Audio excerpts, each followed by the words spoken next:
You're the heart and soul of the hood. Your unique style.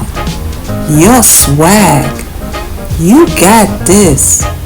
Project Under Hood.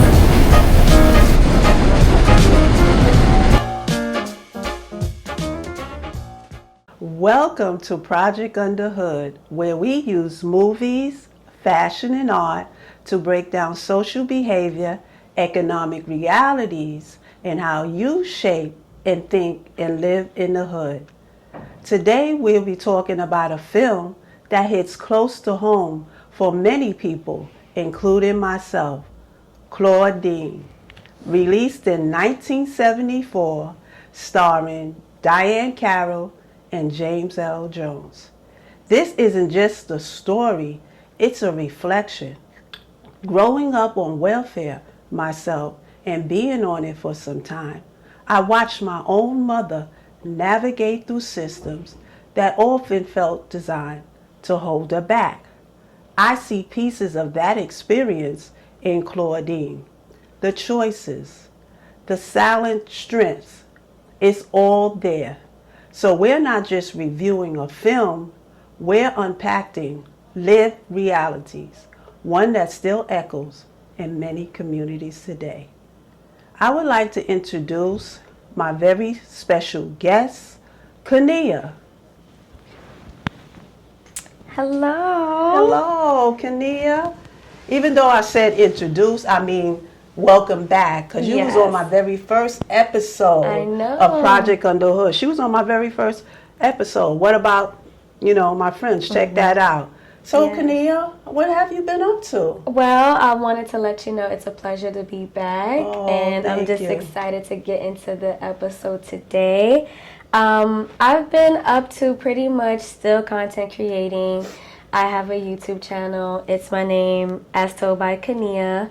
And it's just basically, filming lifestyle. Not much of a niche, but, lifestyle and mom life. So, I've been doing pretty good. That's good. Well, she's doing her thing. And this is a platform where we promote each other to, build their careers, anything they're doing. Project Under Hood is here to inspire every guest that comes on our show. So we're going to be getting into the movie Claudine. It's about a mother that's on public assistance and all the hardships, the ups and downs that she goes through. So Kania, how did you like the movie? I loved it, actually. It was my first time watching.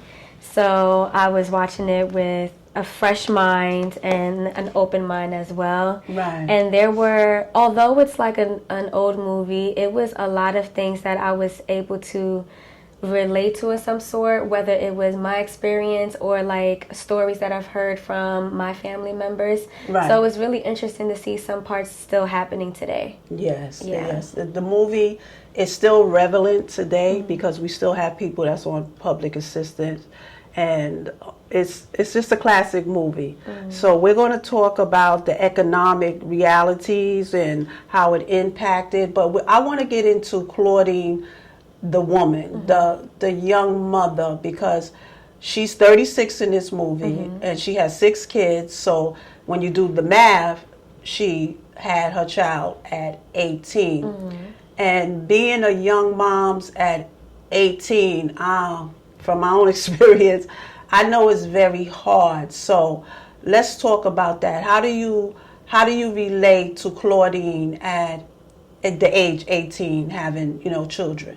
Well, I can relate because at the age of 18 or 19, I had my first child. I had my daughter. And so it was a little struggle because you're not only going into like womanhood and adulthood really fast, you're like stepping up to become a mom. So it's like you kind of lose your identity a little bit because you're very more focused on raising a child at that time.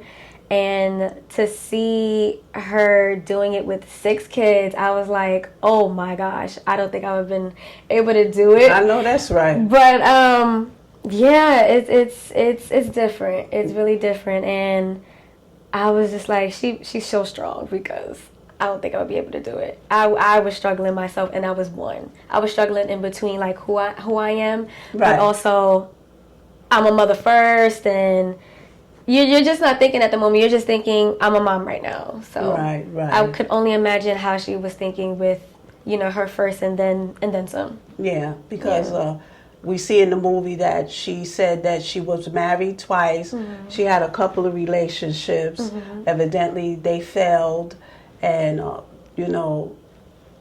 she just continued to have have children. So at one point of time, she got married, Yeah. and then that didn't work out. We know that happens, and it just became a cycle of her having children. But she needed some type of support, because back then there weren't a lot of jobs at the time, and the wages were very low. So to take care of six children, I can only imagine it was hard. So she needed some type of support. Now, being on welfare, we're going to talk about how being on welfare back in those times. You saw how when the social worker came. I did see Yeah, and how she had to hide all those items. Yeah. She couldn't. They didn't want her to better herself. It was somewhat like a trap. Yes. Did you see how that cycle was going on with that? Yeah, I did see, and I was shocked that was actually something that was actually happening at that time. It was interesting. I'm like, oh my gosh, she can't have a job, because if she does have a job, then that means she could support all her kids without their help. If she does buy something, they have to deduct it out her check, which means she can't feed the kids. There was a scene where they broke the toaster, and they were like, look, your kid broke the toaster, something like that. And I was like, dang, they can't have a toaster to toast their bread that they provide, but she can't have it toasted. I was just like, oh my gosh. Any little thing. I've heard stories too where, not just for the movie itself, right, but they were saying how if someone even bought you a cake or something like that, and you have receipts to show that you've got help for it, then they had to deduct it. And I'm like, Jesus, you can't have anything. That's right. And basically you had to lie. She couldn't, even though her relationships with her husband and stuff like that, they were really out the picture, but she couldn't really have no love interest, you know what I'm saying? And if she did, she did start seeing somebody, but she had to keep it a secret. Yeah. And to make ends meet even with the public assistance, she had to sneak and have a job. She worked as a maid. You saw that, right? Yeah, I seen. Yeah, she had to hide the fact that she had a job. And I can relate to that, because when I was on public assistance myself, I also had to work, went back to school and things like that. But, the jobs, the math wasn't math, and just like Claudine, and I had to take a little side, job, So I can relate to Claudine in that way, that she had to find a job to make ends meet to feed her family, So welfare, in a sense, was a help, but at the same time, it continued a cycle of dependence, because, when I was growing up, like I stated, I grew up on welfare, and then, when I, got pregnant, I needed help myself. So the cycle continued with the public assistance, and I'm not saying that it's a bad thing, I know. because, we need it at times, but we want to really get into and discuss ways that we can, come out of the dependency of welfare and stand on our own 2 feet and do better, And I also see that her daughter, Charlene, you see how Charlene, she started doing the same things like her mom's, right? Yeah, I did see. I seen this. I seen how that went. I seen how the son was like, "Hey, you better go upstairs and, you better go upstairs, Grandma, because she expecting. She was like, Claudine was just in awe and shocked. And when I seen that scene of her realizing that her daughter was pregnant, that was very touching. And then she hit her with the brush and stuff. You could see the passion and hurt that she's like, same time. Like, I wanted better for you. I didn't want you to be me. I didn't want you to go through the same cycle. You could see that. You could see the hurt. Oh my gosh, I just felt like I was there. Like, oh my God, that was shaking. No, I was there because I gotta be one. I gotta be. And when my mother found out that I was pregnant, this is real life stuff. You know, my mother tore my behind up, and you're absolutely right. You know, because she wanted me to do better. But the irony of that, you know, how strong that pull is from you wanting your children to do better, but you actually still living in the same situation. It's really hard, you know, to break that. You know, if you want to say generational, it's really hard to break it, and we see it continually happening. And one other thing that I noticed too is that Charles noticed that his sister was pregnant before the moms, and a lot of times when you in that situation, because you have to be the breadwinner, you have to try to be the protector, provider, but you miss a lot of things. And I know that to be true. You know, she couldn't see that her daughter was pregnant, you know, because she was all over the place. She had 6 kids, you know, and she wasn't able to pay equal amount of attention to all her children. You see that it was Charles, you see it was Charlene, and then she had the littlest boy was Francis. Yeah, she had a baby too, the daughter. Yeah, the daughter. Yeah. So it was really hard for her to see when her daughter was actually pregnant. And when I was raising my kids, working and stuff like that, there were some things that, you know, I didn't pay attention to. And your kids could get into a lot of things out there in those streets because you're basically doing it all on your own. There's no father figure. We saw that it was no father figure in the home for the boys. But Charles was, you know, trying to step up, right? Let's, you know, give him. He was being the big brother, and he was being dad at the same time. He did. He tried to step up. You know, he was like the militant, right? Trying to put some reinforcement into the house, you know. But it's only so much that he could do because not only he has to stay. I'm not saying he had to stay a brother and a son, but he can't be a dad either. Right. Because, you know, that's just overdoing what mom says in the household. You know, but he can only try. So I feel like him and Charlene were both the ones that were like the parents of the home, like the big brother and sister, but also still the parents of the home because mom, like you said, was the breadwinner and she didn't have time to give that equal amount of love to all the kids. Right. So I could see that he was really trying. I think that's why he also stepped up and did that vasectomy too, because he was like, listen, I see what my mom going through. I see what my sister about to go through. I'm not adding to the cycle. I'm about to stop the cycle here for myself.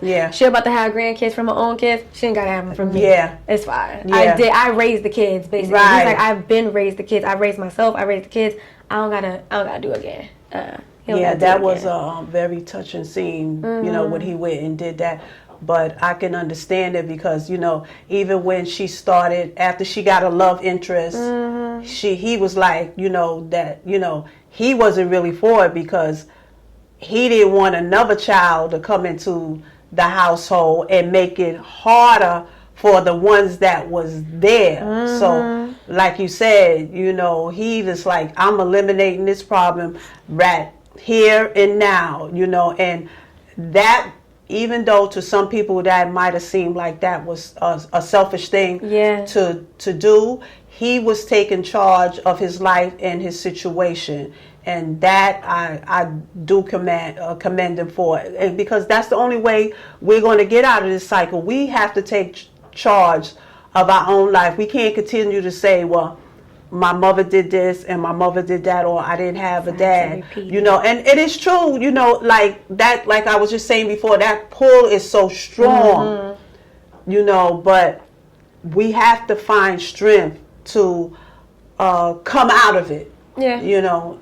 And I did that at some point in time. I said, you know, this welfare ain't giving me much, and I got to change my life. I went back to school, got my GED. Hello, come Yeah, on. and I went and got my social associate's degree, and I started working and doing little things, and here I am today, doing this podcast. So That's right. it is possible for you out there to change your life.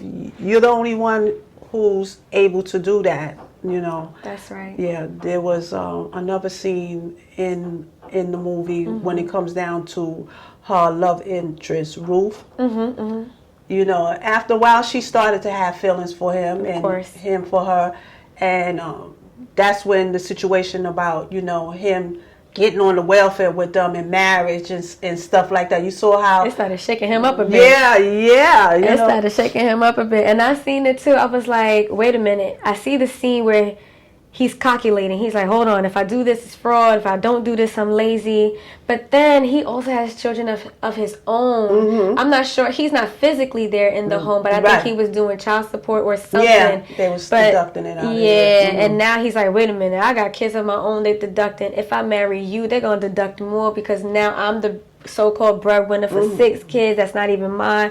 He's like, I love you, but the calculations is not starting to add up. Yeah. And that led to him fleeing on them. And I was just thinking, wow, the system is to the point where it's supposed to break families because it's like it's a whole cycle. It's like if he's there or not, no one wins. Yeah. And we see this even before welfare came in. We already had somewhat of broken homes due to slavery and things like that. We had the psychological part of having broken homes and things like that, and then it comes up to our children getting in trouble, jail, and the cycle just keeps going about the broken home. But you're absolutely right. The system said let's solidify it more. Let's make it even more harder for them to get the family structure back together. So Root was scared, but he did want it because, like you said, he had children of his own. He wasn't physically there, but they did take money out of his check, and I'm just guessing he felt bad about not really being in his children's life. I think that's why it made it easier for him to get more involved in Claudine's kids' life. They needed one too. Yeah, they needed one too. Yeah. And we see how he gets involved with her children when it came down to Paul, and Paul didn't want to go to school. Yes, when he was gambling outside. That was a funny scene. I was like, damn, I could see that he's opening up to the kids too. And the kids are opening up because they need that. They didn't get to see that in the house. Yes. And I feel like as though they were starting to take him more seriously because, again, the brother is kind of like the dad of the house. But who gonna really take him serious when that's your brother? Right. We have an outsider now and an older man who know the game. And they were like, listen to him a little bit more too, which was sweet to kind of see. Like, they're opening up, they're learning lessons, and he's trying to give them lessons too. Like, boy, come here, respect your mom, and go to school, no gambling and everything. Was really good to see. Yeah. And I'm glad they put that in there because it's like depicted like, oh, like we don't want that. We had very strong family ties. We, even though it was broken and stuff like that, and I'm not saying that we don't have any responsibility ourselves, but we do have structure for family. We want family. We love our family. You see what I'm saying? We are family. We want that. We want to see that happen, and we are rebuilding our families, even though it may be a slow process. But I see it happening. Yeah, you see it happening, right? Yeah, I do. I do. This movie really hit home for me. Like, it's like it really showed my mother. I miss my mother. I still got her little welfare card that she had back in the days, and I miss my mother. I learned a lot of things from my mother. Even though we were on welfare, she knew how to calculate. She knew how to budget those food stamps. Because back then, that's when we had the booklets. Yep. The food stamp book. So she was good with math. Yeah. She knew how to budget. She knew how to take $1 She knew how to know. She knew how to take 15 cents and make it out of $1. That's right. Mama know how to stretch. That's right. So even though the system may have seemed like it was trying to break her, she actually was strong, you know. And like I said, Claudine had a silent strength. She didn't go around to her kids, you know, oh, I can't, you know, I can't do this, and, you know, only got a little bit of money for that. She showed a silent strength because she got out there and she caught that bus with the other women to go to work. That's right. Okay? That's right. So she was calculating that, you know, I got to do something else. I can't sit here and just get a welfare check, you know. There's more to life. There's more to life, Yeah. you know. And that's why I said the movie really hit really close to home. And it was, watching it, you know, it just brought a lot of memories back for myself, you know. And it's a great movie. I hope you know, I'm going to leave the link in my description for you to watch it, you know. Is there anything else interested in it that you liked?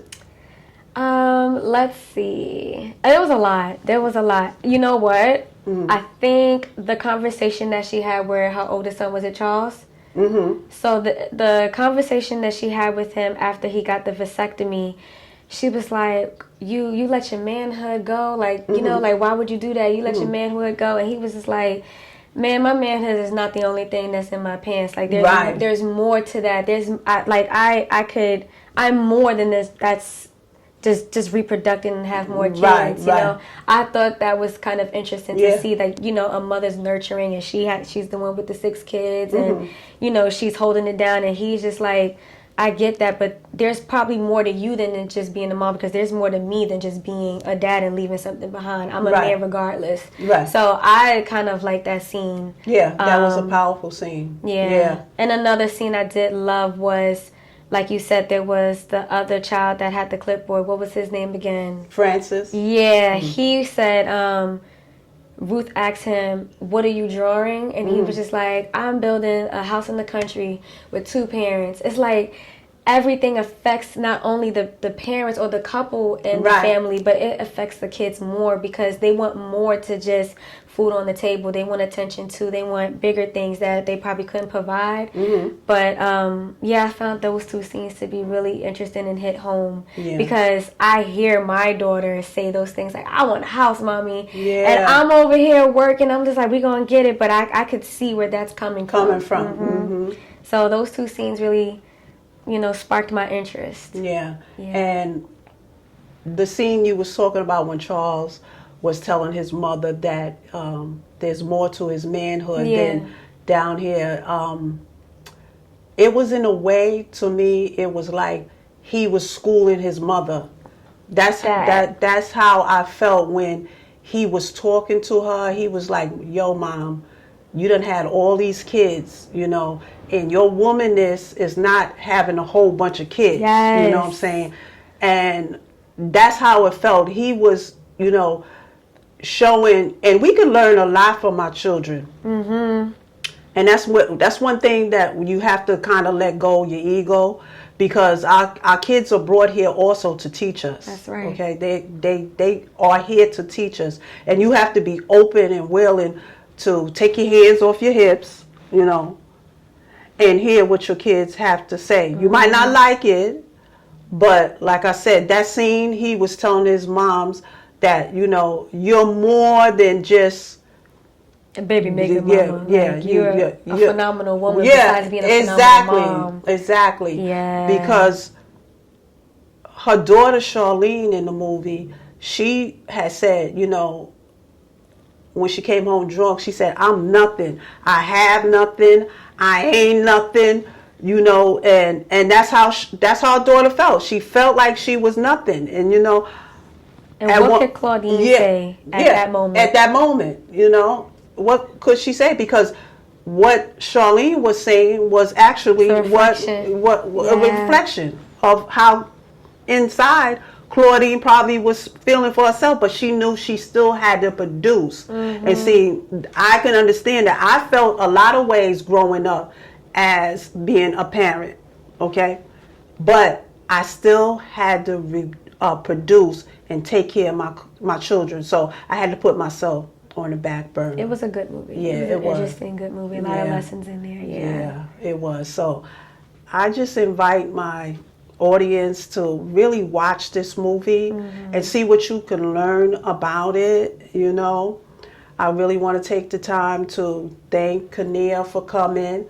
I also want to take the time to thank my my editor and my film person. I thank you for taking your time to do this for me. This, you know, just not just me that does Project Under Hood. So I just want to take the time to tell everybody thank you. And so if you haven't subscribed, I ask you that you subscribe, hit the like button, and leave a comment about today's film. You know, is there any last words you want to say? Just a pleasure, and don't forget to support, because this is amazing, and I'm so proud of you. Thank you so much. Of course. As I reflect on Claudine, I see where I came from, but not where I am today. I've broken those chains, and I'm still breaking any system that tries to limit me. And if I can do it, so can you. This is about thriving. It's about changing your story. This is culture under the surface. This is Project Under Hood.